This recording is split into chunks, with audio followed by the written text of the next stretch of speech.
February 2005, Shorthand Tamil Senior Grade. Get ready for the dictation. 10 seconds.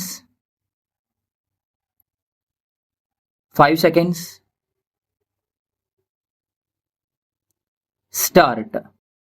தலைவர் அவர்களே, மாண்புமிகு நிதி அமைச்சர் அவர்களால் தாக்கல் செய்யப்பட்ட வரவு செலவு திட்ட அறிக்கை மீது எனது கருத்துக்களை தெரிவிப்பதற்கு வாய்ப்பளித்தமைக்கு நன்றியை தெரிவித்துக் கொள்கிறேன்.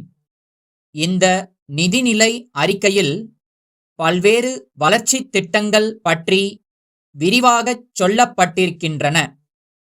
இந்திய துணை கண்டத்தில் நமது தமிழகத்தை முதல் மாநிலமாக உருவாக்குவதற்காக பல்வேறு நலத்திட்டங்கள் தீட்டப்பட்டிருக்கின்றன. தமிழகத்தில் உள்ள அனைத்து மாவட்டங்களையும் வறட்சி மாவட்டங்களாக அறிவித்து வறுமைக் கோட்டிற்கு கீழே வாழும் அனைத்து மக்களுக்கும் வேலைவாய்ப்பை உருவாக்கும் திட்டத்தை அரசு அறிவித்திருப்பது கண்டு அனைவரும் பாராட்டிக் கொண்டு இருக்கிறார்கள். ஊரக குடிநீர் திட்டத்தின் மூலம் எல்லா குக்கிராமங்களுக்கும் குடிநீர் வழங்க ஏதுவாக போர்க்கால அடிப்படையில் திட்டங்கள் தீட்டப்பட்டு நிதி ஒதுக்கீடு செய்திருப்பதை நான் வரவேற்க கடமைப்பட்டிருக்கிறேன். இந்த சந்தர்ப்பத்தில் அரசுக்கு ஒரு யோசனை சொல்ல விரும்புகிறேன். கிராமப்புறங்களுக்கான குடிநீர் திட்டத்தை வகுக்கும்போது அனைத்து வழியோர கிராமங்களை உள்ளடக்கி கூட்டு குடிநீர் திட்டத்தை உருவாக்கினால் எல்லா கிராமங்களுக்கும் குடிநீர் கிடைக்க வழி ஏற்படும் என்பதை தெரிவித்துக் கொள்கிறேன். நமது மாநிலம் வறட்சியினால் பாதிக்கப்பட்டு இருப்பதை உணர்ந்த இவ்வரசு வறட்சி நிவாரண திட்டத்தின் கீழ் நிதி உதவி அளித்ததோடு ஓராண்டுக்கான நிலவரியை ரத்து செய்திருப்பதை நான் பாராட்ட கடமைப்பட்டிருக்கிறேன். மேலும் விவசாயிகள் நடப்பாண்டில் பெற்றுள்ள குறுகிய கால கடன்களுக்கு செலுத்த வேண்டிய வட்டியை முழுமையாக தள்ளுபடி செய்து சாதனை படைத்ததற்காக இவ்வரசுக்கு நன்றி தெரிவித்துக் கொள்கிறேன். அடுத்ததாக, மீனவர் வீட்டு வசதி திட்டத்தின் கீழ் அனைத்து மீனவர்களுக்கும் வீடுகள் கட்டிக் கொடுக்கவிருக்கும் திட்டத்தினை அறிவித்திருப்பதற்காக என்னுடைய மகிழ்ச்சியை தெரிவித்துக் கொள்கிறேன். கடலில் மீன் பிடிக்கச் செல்ல முடியாத காலங்களில் மீனவர்களின் குடும்பங்களை பாதுகாக்கும் வகையில் 3 மாத காலத்திற்கு நிவாரண உதவியை வழங்க அரசு முன்வர வேண்டும் என்ற எனது கோரிக்கையை அரசுக்கு தெரிவித்துக் கொள்கிறேன்.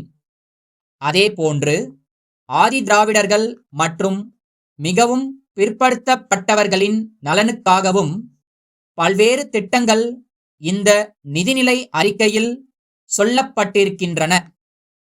ஆதி திராவிடர் இன மக்களின் குழந்தைகளுக்கு சைக்கிள்கள் வழங்குவதைப் போல மிகவும் பிற்படுத்தப்பட்ட மக்களின் குழந்தைகளுக்கும் வழங்க வேண்டும் என்று அரசை கேட்டுக்கொள்கிறேன்.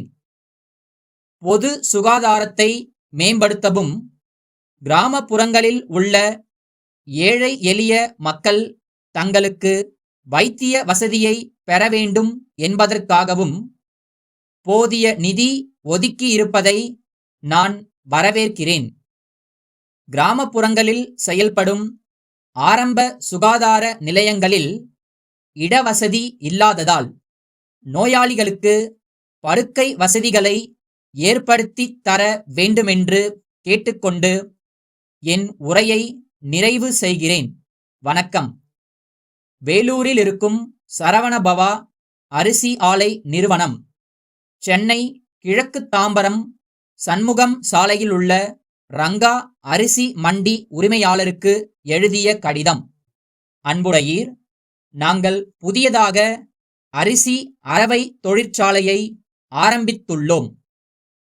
வேலூர் மாவட்டம் சிறந்த ரக அரிசியை உற்பத்தி செய்வதில் முன்னோடி மாவட்டங்களில் ஒன்றாக திகழ்வதை தாங்கள் ஏற்கனவே அறிந்திருப்பீர்கள். நாங்கள் பொன்னி, சிறுமணி போன்ற உயர்ந்த ரக அரிசியை மிக சன்னமான முறையில் அரவை செய்து தமிழகத்திலுள்ள அனைத்து மொத்த வியாபாரிகளுக்கும் அனுப்பி வருகின்றோம்.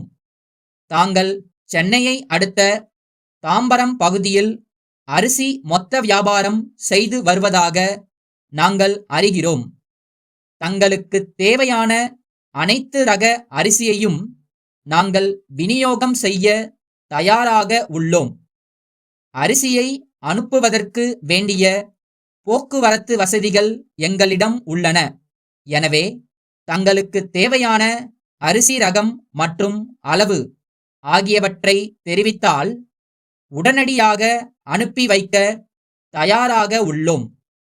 தங்கள் வசதிக்காக எங்களது விலை பட்டியல் ஒன்றையும் இக்கடிதத்துடன் அனுப்பி வைக்கிறோம். தங்களின் பதிலை உடனடியாக அனுப்பி வைக்கும்படி கேட்டுக்கொள்கிறோம். தங்கள் நம்பிக்கையுள்ள